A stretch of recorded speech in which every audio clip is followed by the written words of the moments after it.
I think I'm just going to pick up that song right there where I cut it off tomorrow, because it's a 5.5 minute song and it's just a shame to cut that one off so early. That's Chazdei Hashem by Eitan Katz. How are you, my holy sisters and brothers? It's great to be with you. Let's light up the darkness. Who is with us as we gather for a barnstorming daf? Oh man, there's so much good stuff on tonight's page.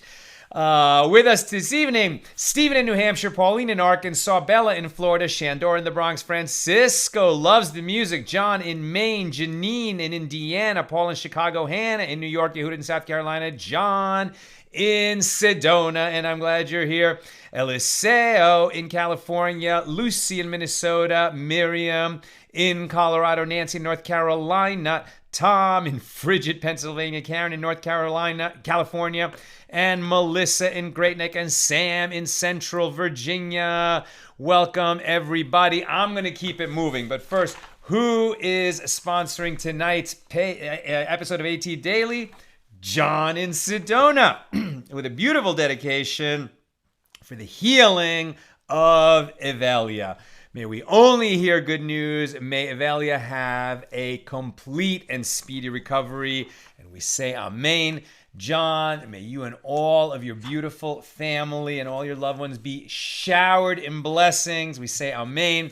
And thank you for enabling us to share more Torah with more people around the world. Okay, this is such a big daf. It's one of those dafs, it's like, it's too long to cover in one class, so I would leave stuff out the way we want to do here on AT Daily. But it would be such a shame to miss any of it that I'm going to just keep it moving and try to do the whole thing. All right, so let's just go for it. How do we get here? We're on page 27, which is in chapter 4, completing mission number 3 and opening mission number 4 tonight, here in chapter 4. We started this discussion by saying, can a synagogue, a place that was obviously a place of holiness, be sold to another group or an individual who's not going to use it as a synagogue? And the concern is that place, which was a place of sanctity where people were praying, could be turned into something, repulsive to prayer, like a lavatory. Could eventually be used as a public lavatory or as a tannery where all kinds of, putrid liquids are used. Okay, but there's a limit to what you can expect when you make a transfer of property. You're not going to be able to enjoin not only your buyer, but eventually when your buyer sells the land to someone else, eventually it could come to be used for something that would be one of these purposes, and that's okay, say the sages, because there's no guarantee. But you should try to make sure that at least the buyer, the one who buys the synagogue from the group, and as we saw, there's certain rules, who can sell a synagogue, under what circumstances it can be sold. But to try and understand this idea that you can't guarantee what comes in the future in that place where people pray, there's just this simple rule that, if you're kind of on a hike and then it's time to do the afternoon prayer, so you stop a nice, beautiful place and then you pray. Okay, you haven't turned that place in nature, that spot along the hiking trail, into a synagogue, as it were, into a prayer space forever. You can't convert it that way. It was a place that was used once for prayer. So, if you were then you had to go to the bathroom, you had to go number one, well, you should distance yourself out of respect to the fact that you prayed in that spot. but it's not required. It's not an obligation. You should do that. You certainly should take a break between the time that you are praying and then the time that you're going to go to the bathroom. And ideally, you would distance yourself both in space and in time, but they're not going to be able to legislate that. Apropos that kind of a teaching, now we embark on this teaching, a series of teachings about the sages who lived for a long time. They lived to a very ripe old age, and then younger students would ask them, to what do you attribute your longevity? Now, we know that the reward for mitzvahs, the reward for living a righteous life in this world, is not given to us in this world. Sometimes it is. Sometimes we see the reward of our labors, and sometimes we don't. So somebody who dies young, it's not because they lacked mitzvahs, and somebody who lives to a very old age, it's not a guarantee that it's because they led a good and righteous life. Nevertheless, in the case of certain very righteous individuals who went way above, the letter of the law, in meticulous behavior, in trying to, live a righteous life in certain ways, it's possible that they were granted an extra measure of longevity because of it, and that forms the basis of these teachings. But we should understand that there's no guarantee that righteous behavior is rewarded in this world, nor no guarantee that, wicked behavior is going to be punished in this world.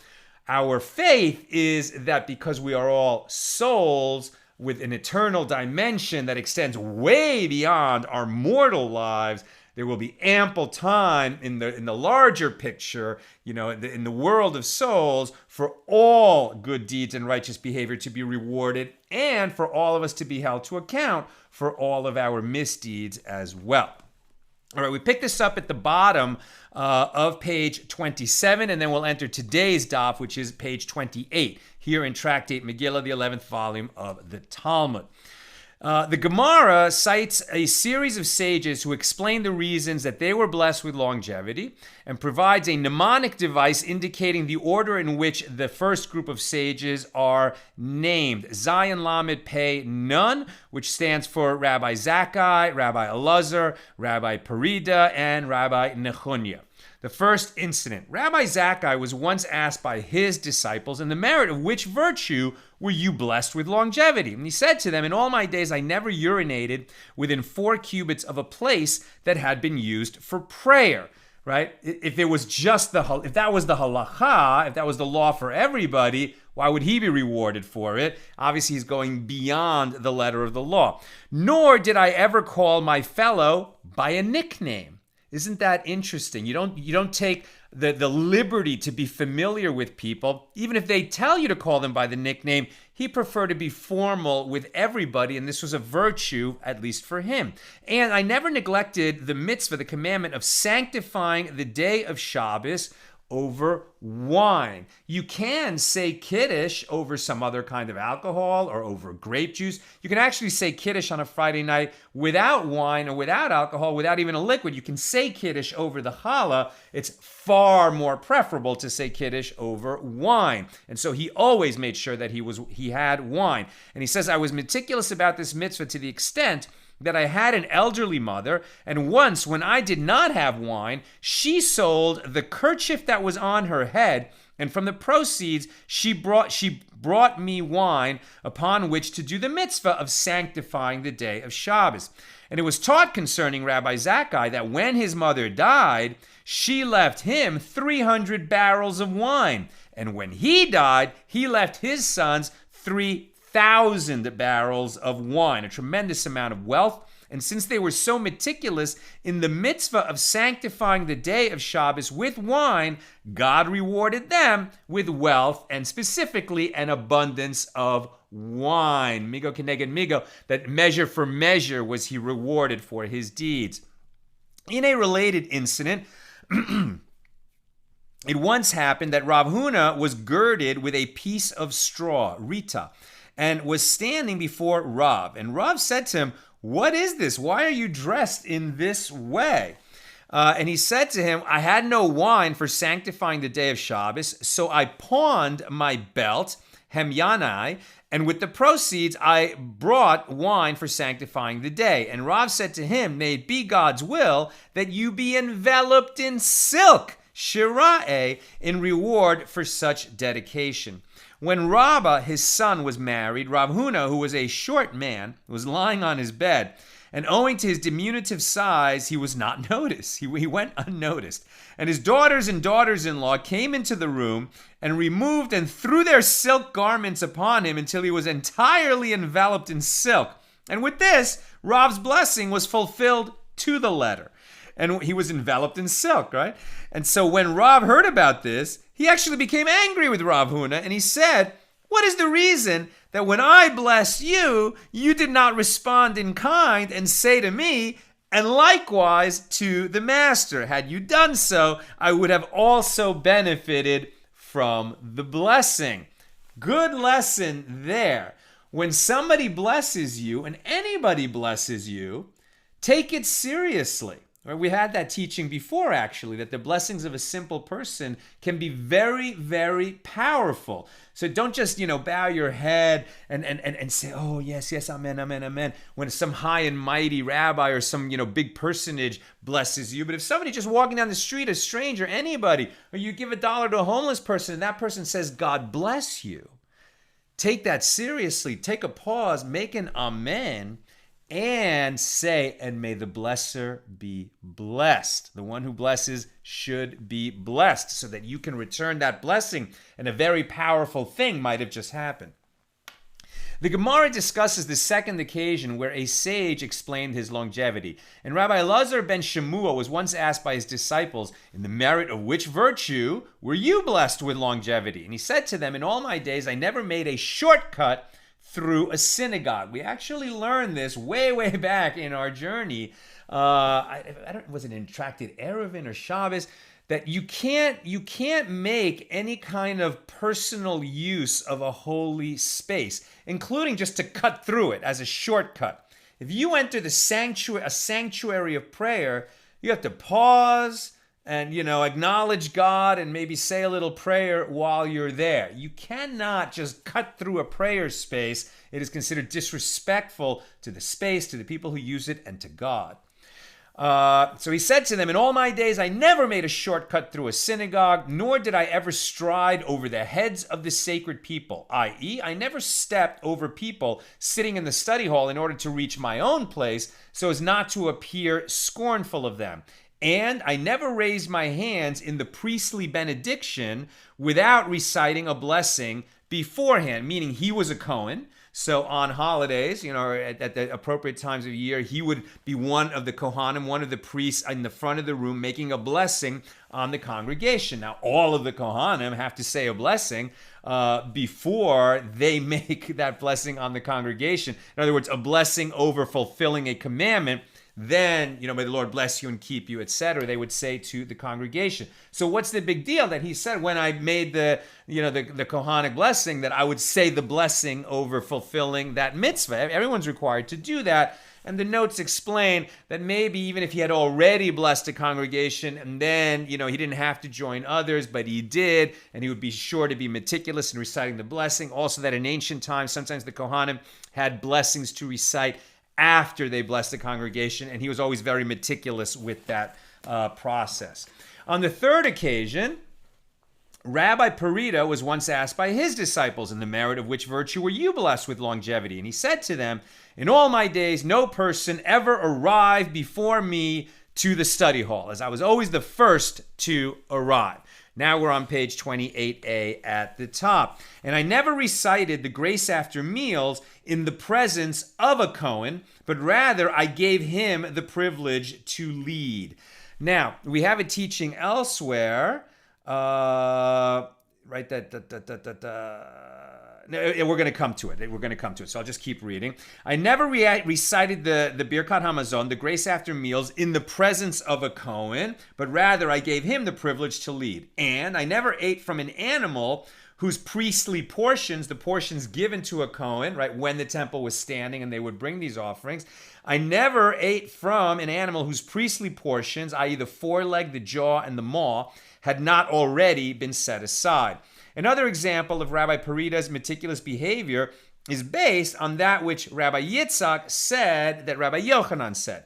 It is prohibited to eat meat from an animal whose priestly portions have not been set aside. And Rabbi Yitzchak said, anyone who eats meat from an animal whose priestly portions have not been set aside is regarded as if he were eating untithed produce. Absolutely an avera, transgression to eat untithed produce. And the Gemara comments, and the law is not in accordance with his opinion. Rather, it is permitted to eat meat from such an animal. Nevertheless, Rabbi Perida acted stringently and did not eat from such an animal. And the Gemara considers another of Rabbi Perida's actions. He said, and I never said the Birkat Hamazon in the presence of a priest, but rather I gave him the privilege to lead. Meaning Rabbi Perida was a big sage, so anytime he would be, at synagogue, at somewhere where there was a meal, and then it came time to make the blessing after the meal, they would always pass him the cup of blessing and ask him to lead. But even though there was somebody not as prominent as him, but who was a Cohen, who was a descendant of Aaron, Moses' brother, he would always let that person have the honor of leading the Birkat Hamazon. And the Gemara, the Gemara asks, well, is this to say that doing so is especially virtuous? But hasn't Rabbi Yochanan said any Torah scholar who allows someone else to bless grace after meals in his presence, i.e., to lead instead of him, even if that person is a high priest, a Kohen Gadol, but who is an ignoramus, right? So somebody could end up being a Kohen Gadol, the high priest who serves in the temple, but who's an ignoramus as far as Torah is concerned. So now you have these two competing values. Do you let the Kohen Gadol lead, your grace after meals? You think, of course you're going to let him lead. But if he's ignorant of Torah learning, and in that room you have a great and prestigious Torah scholar, who has learned Torah all his life and is gifted at sharing Torah with others, who should lead? And the teaching is the Torah scholar should lead, because that glorifies God in this world more than allowing the Kohen Gadol to lead, who happens to be an ignoramus. And not only that, if the Torah scholar doesn't take the lead in that situation, then that Torah scholar is liable to receive the death penalty for belittling his own honor. And this is as it is stated, all those who hate me love death, Proverbs 8:36. And do not read it as those who hate me, mesanai. Rather read it as though it said those who make me hated, masni'ai. The honor due to a Torah scholar is representative of the honor of God in the world. Therefore, by belittling his own honor, he causes others to fail to respect God, which can ultimately develop into hate. If so, why did Rabbi Perida consider his behavior to be so deserving of praise? What we're seeing here is there's the honor due to the office, the honor due to a Torah scholar as a visible Torah scholar in the world. That person might be a very, very humble person who doesn't want to be singled out, doesn't want anyone to pay attention to him, would rather just lurk in the back of the room and be ignored. But because he's a recognized Torah scholar, he owes it to the office of Torah scholars, as it were, to accept the honor that people want to bestow on him, and to not do so belittles God in this world. And the Gemara answers, when Rabbi Perida says this about allowing, a priest to always go in front of him and take that honor, he was speaking of people of equal stature. He was particular to honor the Kohanim, the priests, the priesthood, only when the priest was also a Torah scholar. The Gemara discusses the fourth sage who was blessed with longevity. And Rabbi Nechunya ben Hakana was once asked by his disciples, in the merit of which virtue were you blessed with longevity? And he said to them, in all my days I never attained veneration at the expense of my fellows' degradation. Nor did my fellows' curse ever go up with me upon my bed. If ever I offended someone, I made sure to appease him that very same day. Therefore, when I went to bed, I knew that no one had any grievances against me, and I was always open-handed with my money. Right? Here he's talking about, of course one should be generous with giving charity, But I think he's going even a little further than that. This is like the sort of guy who's generous in all his transactions. He checks into a hotel. He's going to make sure to be a generous tipper for all the employees of the hotel, the waiters, the bellman, etc. And the Gemara clarifies the meaning of his statement. Rabbi Nechunya said, I never attained veneration at the expense of my fellows' denigration. This is referring to conduct such as that of Rav Huna, who was carrying a hoe, a farm tool, over his shoulder, and he returned from his work.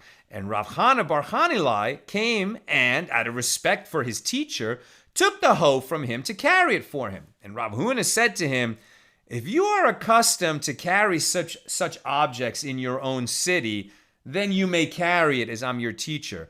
But if not, if people don't see you carrying, farm implements around town, then for me to be venerated through your denigration is not pleasing for me, and you should not do it. And Rabbi Nechunya also said, nor did I ever allow the resentment caused by my fellow's curse to go up with me upon my bed, to go to bed with somebody, mad at me. But now it's explained a little differently, and this is referring to conduct such as that of Mar Zutra. When he would go to bed at night, he would first say, I forgive anyone who has vexed me. Now, this is not easy. Obviously, this is behavior worthy of a tzaddik, right? Of a righteous person, almost a saintly person.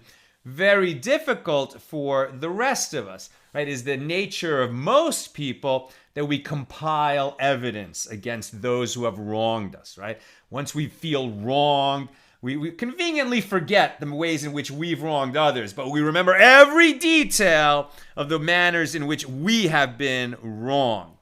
But the correct behavior is, find a way to just let it go, right?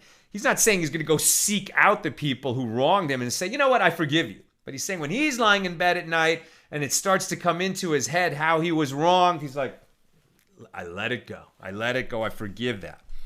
Lastly, Rabbi Nechunya said, and I was always open-handed with my money. And this is referring to conduct such as that which the master said. Job, right? The biblical character Job was open-handed with his money, as he would always leave at least a peruta of his money with the shopkeeper.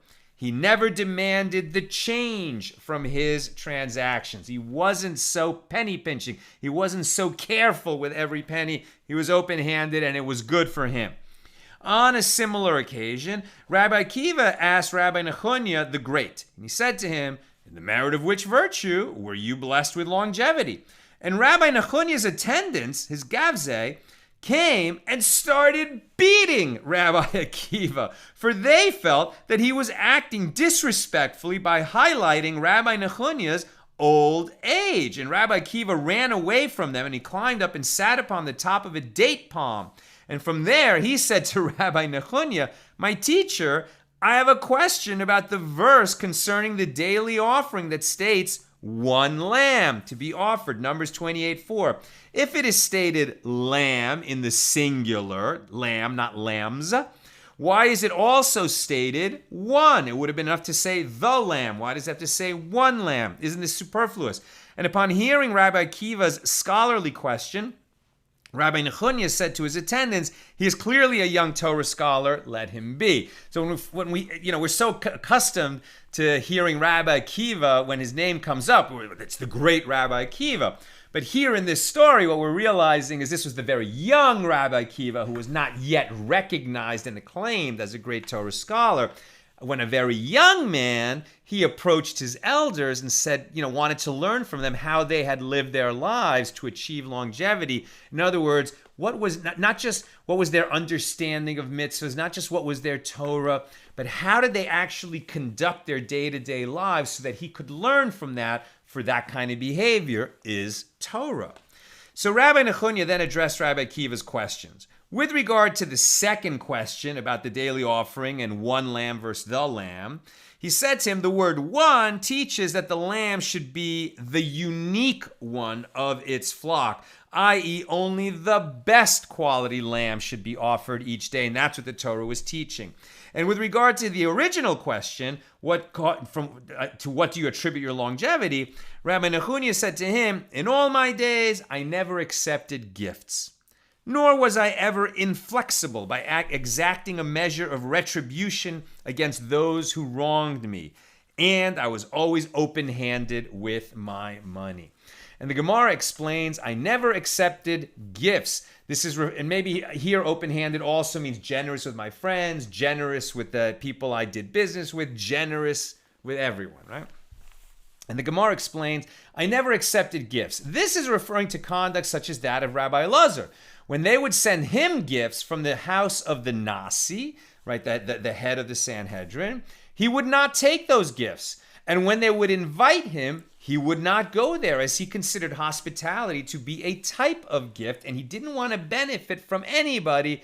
He would only want to benefit from the labor of his own hands. And he would say to them, is it not pleasing to you that I should live as it is written, Proverbs 15:27, he that hates gifts shall live. In contrast, it was reported about Rabbi Zera that when they would send him gifts from the house of the Nasi, he would not accept them, but when they would invite him, he would go there. And he said, they are honored to have my presence there as a Torah scholar, therefore my visiting is not considered like I am taking a gift from them.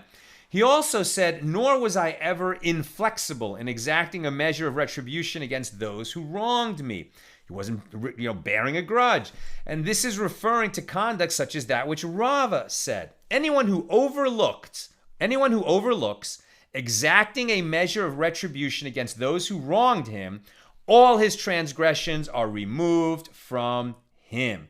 As it is stated, Micah 7:18, he pardons iniquity and overlooks transgression, which is homiletically read as saying, for whom does God pardon iniquity? For the person who overlooks transgressions that others have committed against him. If I am forgiving vis-a-vis other people in my life, the heavenly tribunal will be forgiving with me.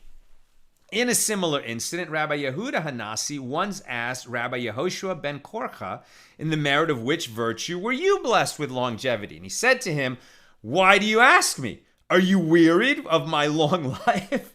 Such a funny answer. To what do you attribute your long life? Why are you asking me? You think I've lived long enough already? I should go? And Rabbi Yehuda Hanasi said to him, my teacher, it is Torah, and so I must learn from it.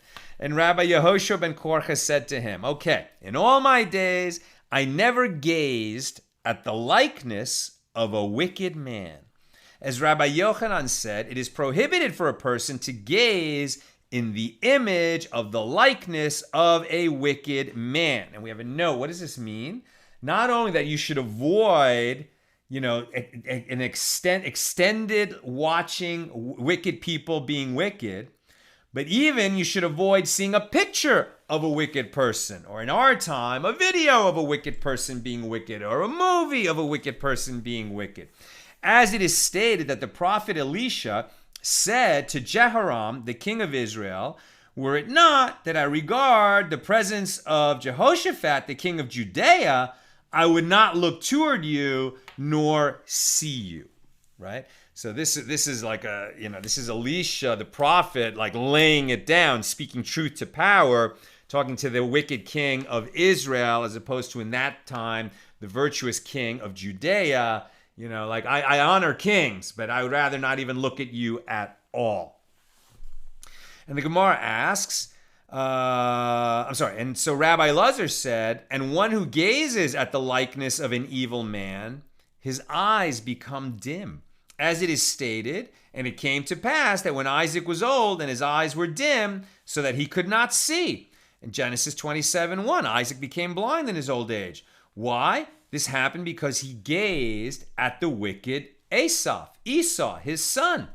And the Gemara asks, did this cause Isaac's blindness? Didn't Rabbi Yitzchak say, a curse of an ordinary person, just as we said the blessing of an ordinary person is to be taken seriously, the curse of an ordinary person is also to be taken seriously. A curse of an ordinary person should not be lightly regarded in your eyes, because Avimelech cursed Sarah. And although he was not a righteous man, his curse was nevertheless fulfilled, albeit not in her, but in her descendant, her son, Yitzhak. As it is stated that Avimelech said to Sarah with regard to the gift that he gave to Abraham, "Behold, it is for you a covering of the eyes." Do not read it as a covering, kasut, of the eyes, but rather as a blindness, kesayet, of the eyes. And Avimelech's words were a veiled curse for Sarah to suffer from blindness.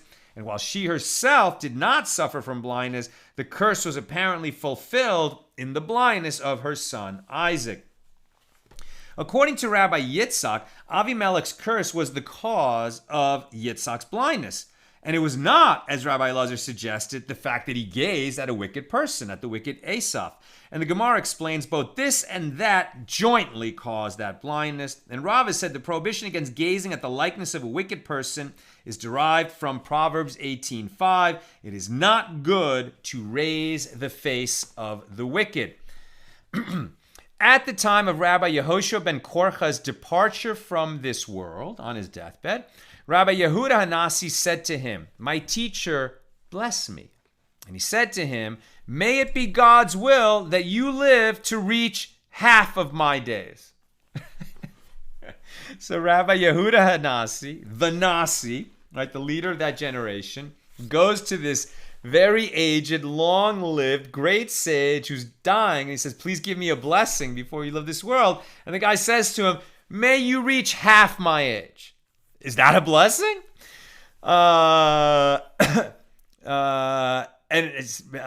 May you reach half my days. When Rabbi Yehuda Hanasi heard this, he asked in astonishment, "Are you saying that to the entirety of your days I should not reach? Why?" And Rabbi Yehoshua ben Korcha said to him, "Shall those who come after you just tend cattle?" What's he saying? If you live as long as me, your sons will never be able to succeed you in the position of Nasi. Your situation is different than mine. I live a really long time. It doesn't hurt anybody.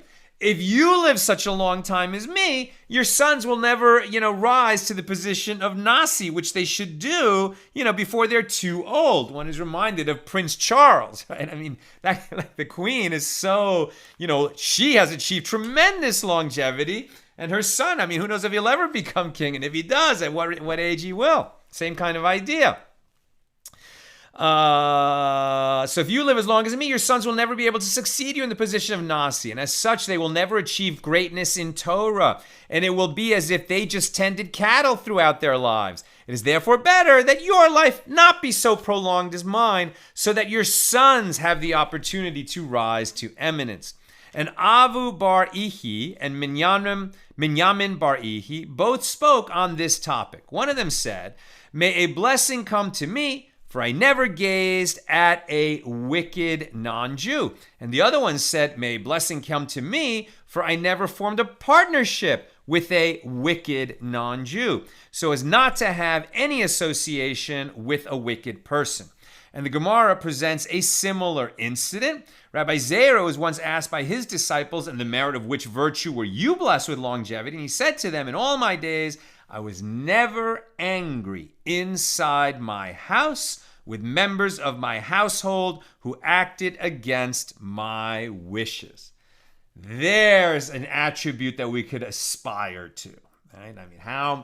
Who can say that in my home, with the people I live with my closest loved ones, I never became angry when they defied my wishes?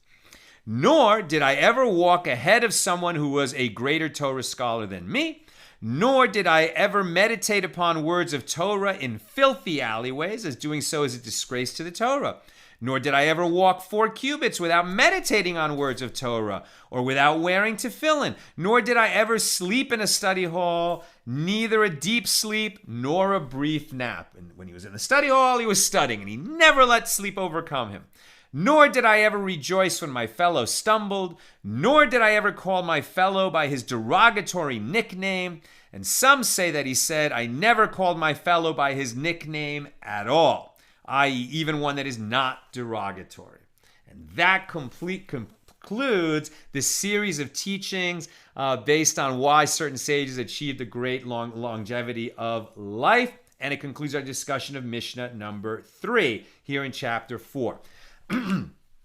Mishnah number 4. And Rabbi Yehuda said further, a synagogue that fell into ruin still may not be used for a mundane purpose. Therefore, so before we were talking about whether a synagogue can be sold, right, presumably because it's going to be replaced by another synagogue somewhere else or the community has gone away.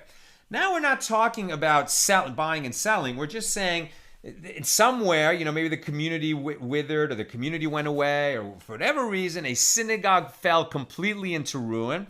And think in the ancient times when buildings were made of stone and the stones kind of crumbled. And so now the old synagogue is a ruin. Now they're saying it may not be used for a mundane purpose. Not that it's not going to be sold to a new owner, but not even the people who own it, the townspeople, they can't use it for any mundane purpose. Therefore, one may not eulogize in it, nor may one stretch out and repair ropes in it. The wide expanse of the synagogue would have been particularly suitable for this, and nor may one spread animal traps within it, and nor may one spread out produce upon its roof to dry, and nor may one make it into a shortcut. That was a sacred place and has to be respected as such. The law that a synagogue in disrepair still may not be used for mundane purposes is derived from a verse. As it is stated, Leviticus 26:31, and I will bring desolation to your sanctuaries. And the fact that the word sanctuaries appears after the word desolation indicates that their sanctity remains upon them even when they've become desolate. However, if grass sprang up of its own accord within the ruined synagogue, although it is not befitting of the sanctity of that place, one should still not pick the grass due to the anguish that it will bring to those who see it. It will remind them of the disrepair of the synagogue and the need to rebuild it. That's the Mishnah. Gemara. The sages taught in a Baraisa with regard to synagogues, one may not act inside them with frivolity. Therefore, one may not eat in them, nor may one drink in them. And one may not adorn oneself inside them, nor may one wander about inside them. We're on the B side of 28. Nor may one enter them in the sun for protection from the sun. You can't just use a synagogue as a shady place or a cool place or a warm place, or in the rain to find shelter from the rain. Nor may one offer a eulogy inside them for an individual, which is a private event. If you're going to make a eulogy in a synagogue, it has to be for a prominent person. However, one may read the Bible inside them, and one may study laws inside them, Jewish laws, and one may offer a eulogy inside a synagogue for a Torah scholar if the public attends the eulogy. And Rabbi Yehuda said, when does this apply? When the synagogues are occupied by the people using them. But when they are in a state of ruin, they should just be left alone so that the grass will sprout up inside them, and that grass should not be picked and removed due to the anguish it will bring to those who see it. And the Gemara asks, why did Rabbi Yehuda discuss the Halacha, the law of the grass? Who mentioned anything about it? And the Gemara explains, the text of the Baraisa is incomplete and is teaching the following. And among the other things that may not be done in synagogues, they should also be sure to sweep them and to sprinkle their floors with water in order that grass not sprout up in them while that synagogue is still in use, right? And so the grass only comes up to, when that synagogue is no longer being used. When the synagogue is being used, they should never allow grass to spring up in there. And Rabbi Yehuda said, when does this apply? When the synagogues are occupied by people using them. But when they are in a state of ruin, then they should be left alone so that grass will sprout up inside, and the people picking it should not have that anguish. Rav Asi said, synagogues in Babylonia are built from the outset with a stipulation that they not have the full sanctity of a synagogue in order that it be permitted to use them for the community's general needs, right? So it's interesting. We're talking about synagogues. What goes in Babylonia goes around the world, right? So outside of the Holy Land, a synagogue is understood to be not just a sanctuary where people pray, but it can be a bigger building that serves communal needs for that Jewish community. But nevertheless, one should not act inside them with frivolity. And the Gemara explains what is meant by this. One should not make business calculations in a synagogue. And Rav Asi said, with regard to a synagogue in which people make business calculations, right? People, they're supposed to be going to shul and davening and praying there. If instead they're talking business, it's not going to go well for them or for the community. And with regard to a synagogue in which people make business calculations, they will eventually keep a corpse inside it overnight. And the Gemara questions the wording of this idea. Can it really enter your mind to say that they will ever actually keep a corpse inside it overnight? Right? You have to bury, if somebody dies, you have to bury that body right away. Now, of course, sometimes it happens that the corpse is kept overnight. But why would it be kept in the synagogue, right? It would be kept in the home or in the place where it died or in some other place like the mortuary. Why the synagogue? Could it really be that there will not be some other alternative? Rather, Rav Asi means that as a punishment for acting with frivolity, people in the community will die, including those who have no family, and so ultimately they will have to keep a corpse with no one to bury it, a mace mitzvah, and it'll be kept overnight in a synagogue. Bad for the synagogue, really bad if people who should be praying in there are making business deals. And the Baraisa taught, and one may not adorn oneself inside of a synagogue. And Rav has said the prohibition applies only to lay people, but Torah scholars and their disciples are permitted to do so. As Rabbi Yehoshua ben Levi said, what is the meaning of the term bey of the sages, which is used to describe a study hall, and is a shortened form of beta of the sages, the house of the sages.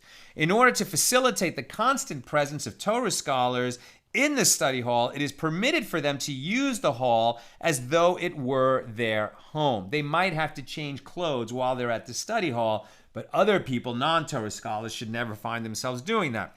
And the Baraisa continued, and nor may one enter them in the sun for protection from the sun, nor in the rain to get shelter from the rain.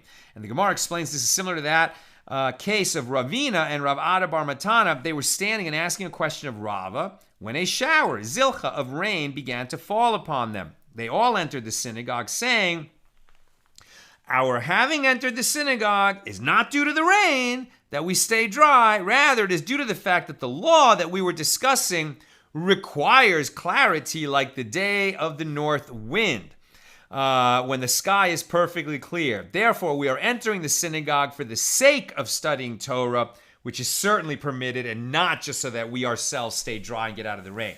And Rav Acha, the son of Rava, said to Rav Ashi, if a person needs to summon an individual from inside a synagogue, what should he do? Since it is not permitted to enter a synagogue just for that purpose. You can't just enter for a convenience.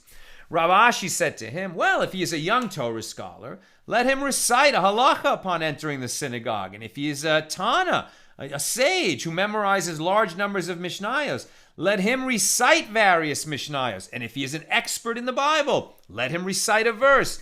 And if he is not able to even do this, let him say to a child, recite for me a verse that you have learned today. Alternatively, he should remain in the synagogue for a very short time. He should remain in the synagogue for a short time and only afterward stand up and leave. In other words, if an errand that takes you into the synagogue, you didn't go there, to sort of pay, praise and thank God.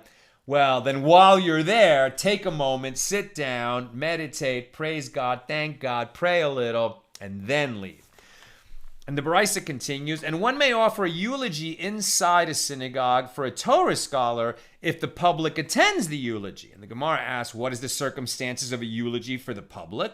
And Rav Chisda depicted a case. For example, a eulogy for a Torah scholar at which Rav Sheshes is present. Now, owing to his presence, many people will come, even if the one who died is not well known. But if Rav Sheshes comes, then the public will come.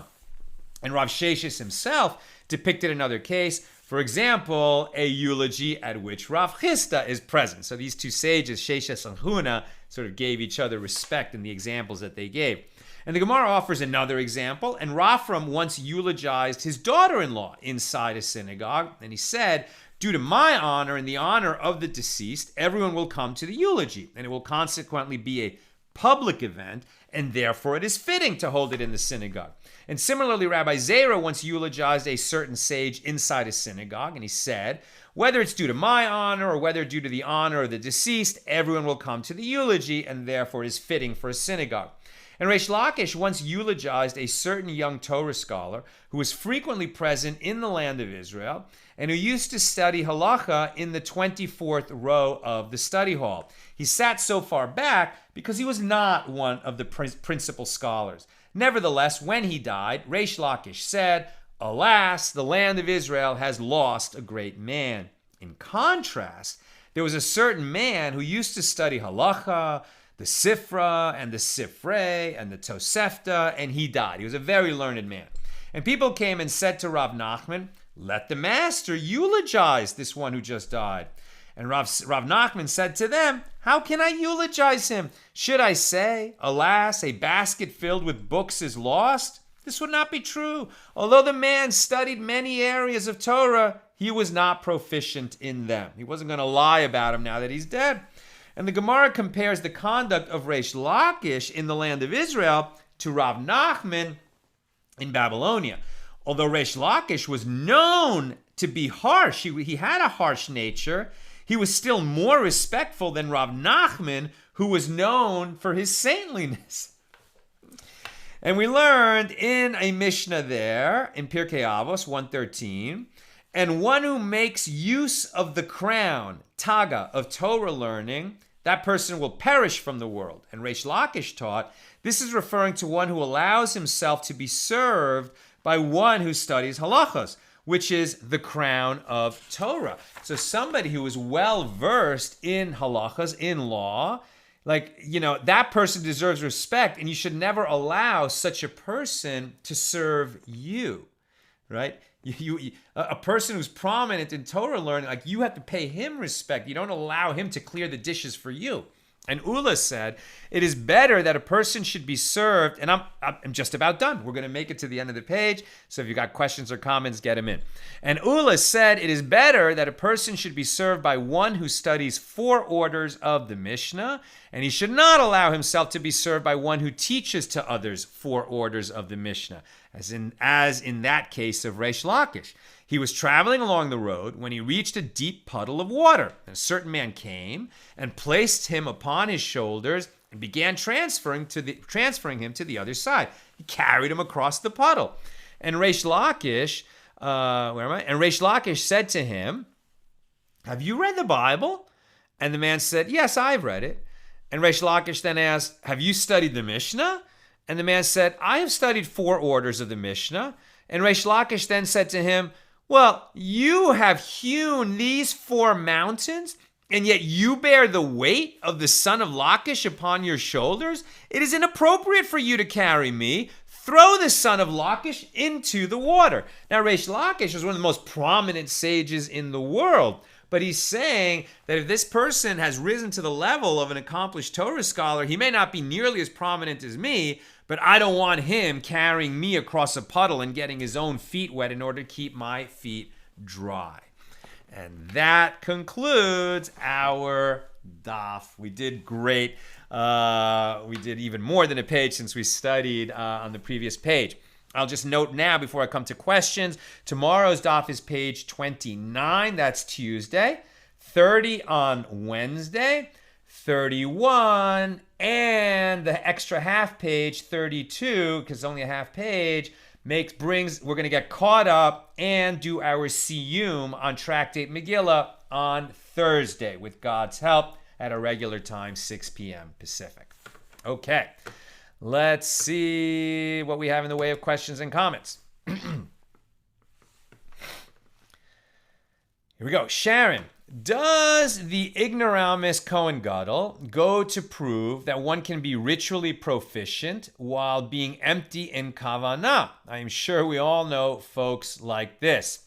Right. So, if he's a Kohen Gadol, he's going to be ritually proficient. He's able to do meticulously all of the sacrifices and, perform the rituals on behalf of the nation on Yom Kippur, etc. But if he is also considered an ignoramus, like he doesn't really know the Torah and the laws of the Torah, then even though he's able to perform the functions, he doesn't have that inner intentionality, kavanah, and that's what Sharon is alluding to. And we could point a finger and say there are people like that for sure, but we should also examine our own behaviors, right? How many times do we just find ourselves going through the motions? I know that sometimes, it's like I'm praying 3 times a day, and sometimes it's like I'm just in a hurry and I just run through the prayers, and it's like I'm paying lip service to it. And then other times I just say, don't do that, Sal. Take the extra time, sink in. If I'm not going to sink into every word of the whole prayer service, at least find some words, some verses, some phrases, some word to really sink in and connect with the tradition, to connect with God at that moment. Last night I went to Mariv, to evening service at the Hasidic Kollel up over here on La Brea.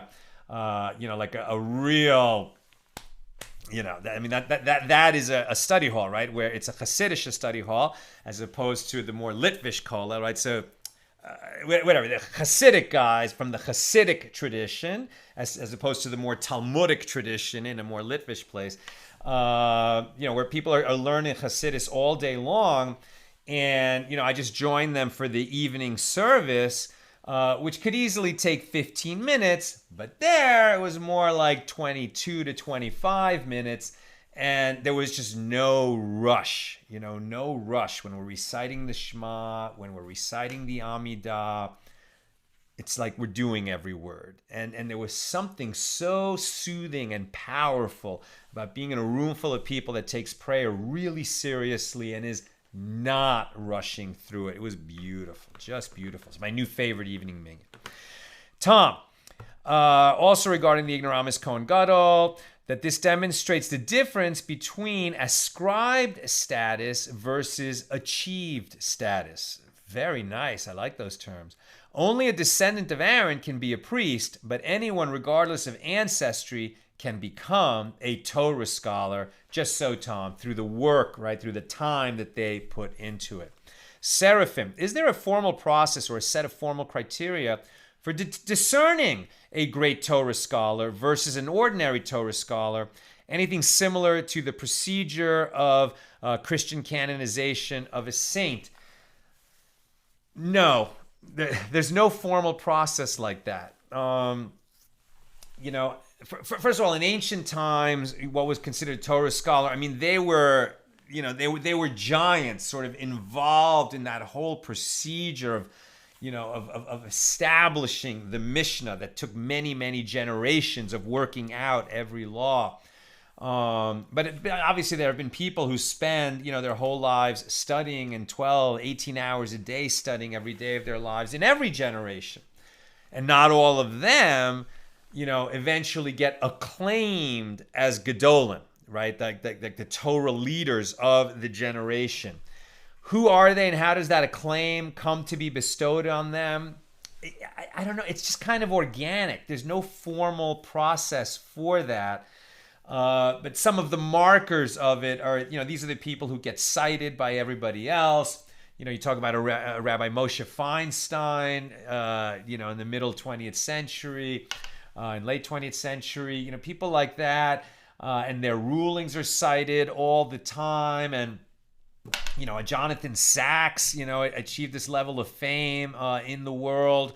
And it just kind of happens, and then they're referred to by an honorific title, Shlita, that they're like, they've gone, it's more than just respect. And when a person like that enters the room, everyone instantly just pops up. Everyone stands up as soon as they enter. But there's no formal process for that I'm aware of. Sam, how do we balance these statements of forgiveness, right? The idea that some people ascribe their longevity to the fact that they don't go to bed angry. They just let it go. Sam asks, how do we balance these statements of forgiveness with the traditional teaching that one must ask forgiveness of the one who was violated before granting forgiveness, or before being granted forgiveness? Okay, so what Sam is saying is, if I sin against God, okay, I neglect my obligations as a Jew. So on Yom Kippur, I pray to God and ask him to forgive me. But if I sin against another person, I can't ask God to forgive me for stealing from that guy. If I stole something from that guy and I want to make teshuvah, I want to make an atonement, I have to go to him, I have to return what I took, plus a penalty, and I have to ask him to forgive me. Or if I embarrassed someone or I insulted somebody, I have to go to that person and ask them for forgiveness. So if these sages are saying, well, they just freely forgive, in their own mind, now, is that person who should be asking for forgiveness, is he off the hook? And I think we're just talking about different things, because the one who ought to request forgiveness, the one who did the harm, he's not gonna achieve atonement for that until he seeks forgiveness. The one who just freely forgives in his own mind, he achieves peace of mind for himself. But that other one is not going to have completed his atonement until he actually seeks out that pardon and then receives it in person. And then we also have the teaching that if you're trying to make an atonement and somebody won't forgive you, so you're obligated to ask for forgiveness 3 times. And then if they still won't forgive you, then you did your best. You don't have to keep trying, but you can go on with the rest of the process of your atonement. And Tom says, couldn't the Nasi retire? Great question, right? When Yehuda Hanasi asked the blessing of one who had lived a long time, and the guy says, well, you should be blessed just to live half as long as me. And the guy's like, only half as long as you? You won't bless me to have a long life like you? And he said, yeah, because, you're the Nasi, and at some point you should pass on so your children can become Nasi, and they can be great in Torah. And so Tom says, well, maybe he could just retire. And I don't know what the answer is. Maybe he could retire, or maybe, they just wouldn't really let him retire until he was just no longer able to perform the duties. But, good question. All right, that's what I've got for us today. With God's help, we'll be together again tomorrow for page 29. And looking ahead, Thursday, God willing, we'll make the Siyum on Tractate Megillah. Have a great night.